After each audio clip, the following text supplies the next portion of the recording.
અરવલ્લીના મોડાસા તાલુકાની 30થી વધુ ગામોને લોકોને પાણીની સમસ્યા કાયમી ઉકેલ આવે તે માટે સરકારે કરોડોના ખર્ચ કરવા યોજના અમલમાં મૂકી હતી, જોકે આજ દિન સુધી આ યોજનાનો લાભ લોકોને મળ્યો નથી, ત્યારે આ યોજના ફરીથી શરૂ કરવામાં આવે તેવી માંગ કરાઈ રહી છે।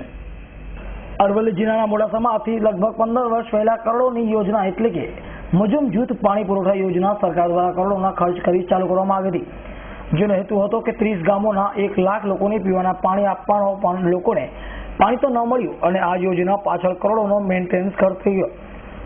આ પાણીની ટાંકીના ઉદ્ઘાટન વખતે મોટી જાહેરાતો કરવામાં આવી હતી, પણ આ યોજનાનો લાભ આજ દિન સુધી એક પણ ગામવાસીને મળ્યો નથી અને લોકો માટે આ યોજના હેઠળ પાણી મળે તે એક સપનું બની ગયું છે। જેથી સરકાર આ યોજના તરફ ધ્યાન આપે અને યોજના ફરી શરૂ કરે અને 1 લાખ લોકોને પીવાના પાણી મળે તેવી આ વિસ્તારની પ્રજાની માંગ છે। મોડાસા તાલુકામાં પીવાના પાણીની તંગી હોવાના કારણે ભૂતકાળમાં 1995ની અંદર જે તે સરકારે મોડાસા તાલુકાના 30 ગામોને પીવાનું પાણી મળી રહે તે શુભ આશયથી માજૂમ જૂથ યોજના 150 કરોડના ખર્ચે મંજૂર કરી હતી, જે યોજના 2001ની સાલમાં પૂરી કરી। ત્યારબાદ આજે 2015 એટલે કે 15 વર્ષનો સમયગાળો થયો।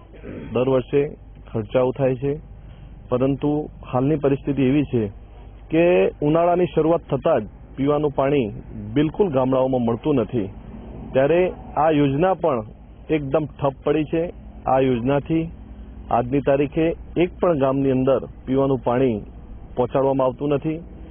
લોકોને પીવાના પાણી માટે આમ તેમ વલખા મારવાની જરૂરિયાત પડે છે। તે સંજોગોમાં સરકારશ્રીએ જ્યારે આ 150 કરોડ રૂપિયા ખર્ચીને જે યોજના મંજૂર કરી છે એ સત્વરે શરૂ થવી જોઈએ। ઉનાળાની કાળઝાળ ગરમી પડી રહી છે અને લોકો પીવાના પાણી માટે આમ તેમ ફરી રહ્યા છે, ત્યારે દરેક પંચાયત પોતાને આ યોજનાનું પાણી મળે તેવી માંગ કરી રહી છે। આ યોજના હાલ તો કાગળ ઉપર જ ચાલે છે અને જે પંચાયતોને મસ્ત મોટા બિલ ફટકારવામાં આવે છે, જેથી લોકોની ઉગ્ર માંગ છે કે આ તમામ 30 ગામોને પીવાના પાણી પૂરું પાડવામાં આવે, નહીં તો આવનારા દિવસોમાં લોકો પાણી માટે આંદોલન કરશે તો નવાય નહીં। મોડાસા તાલુકાની અગાઉની જે 30 ગામોને પાણી આપવાની જે યોજના હતી એ કાગળ ઉપર જ રહી, કોઈને પાણી મળ્યું નથી અને આજની તારીખમાં મારી પંચાયતમાં હું હજી બિલ ભરું છું, એનું પાણી જોયું નથી, બિલ ભરું છું। અમારી એવી ઉગ્ર રજૂઆત છે કે કાં તો પાણી આપો, કાં તો આ યોજના ચાલુ થતી હોય તો આ યોજના ચાલુ કરો કે બીજી કોઈ યોજનામાંથી ચાલુ કરો। જ્યારે નર્મદાનું પાણી માજુમાં આવી ગયું છે તો હવે તાલુકાના જે ગામોના જે પ્રજાઓ છે એને પાણી મળવું જ જોઈએ અને સરકારને જે મુશ્કેલીઓ નડતી હોય પણ જ્યારે પ્રજાનો પ્રશ્ન હોય તો સરકારે નડતી મુશ્કેલીઓનો ઉકેલ લાવી અને પાણી આપવું જોઈએ। આવી અમારી ઉગ્ર રજૂઆત છે। ના છૂટકે નહીં તો અમારે ગાંધી ચિંધા માર્ગે કંઈક રજૂઆત કરી અને ઉગ્ર આંદોલન કરવું પડશે। આ યોજનાનું પાણી લોકો સુધી કેમ નથી પહોંચતું તે મામલે અધિકારીને પૂછતા તેમણે આ મામલે પણ કહેવાનો ઇનકાર કર્યો હતો। શું નામ તમારું કાકા? મારું નામ જનાજી અજમલ। અચ્છા જનાભાઈ, એ બતાવો કે આ જે સ્ટોકિંગ એ બન્યું છે અત્યારે કેટલા ગામોની અંદર પાણી જાય છે? તો સાહેબ એટલી તો આપણને ખબર નહીં, નવા આવેલા છે। અત્યારે પાણી જાય છે ખરા કોઈ પણ ગામની અંદર? અત્યારે તો બંધ છે। કેટલા સમયથી બંધ છે? તો સાહેબ આપણને ખબર ના હોય ને। અહીંયા ખાલી પાણી વિતરણમાં હતો, તમને ખબર છે કેટલા સમયથી બંધ છે? એ તો સાહેબ કેટલા વર્ષથી તો આપણને ખાસ માહિતી ના આવે। તમે કેટલા સમયથી આવ્યા? એટલા સમયથી પાણી? હા, હું તો 2 સમયથી આવ્યો, સાયરા હતો। એટલે કેટલા સમયથી અહીંયા આવ્યા તમે? 2 વર્ષ છે। 2 વર્ષ છે? 2 વર્ષથી પાણી જાય છે ખરા? ના, બંધ છે ને, પણ સાહેબ બંધ હોય તો બંધ જ કેવું પડે છે। 2 વર્ષથી બંધ છે પાણી?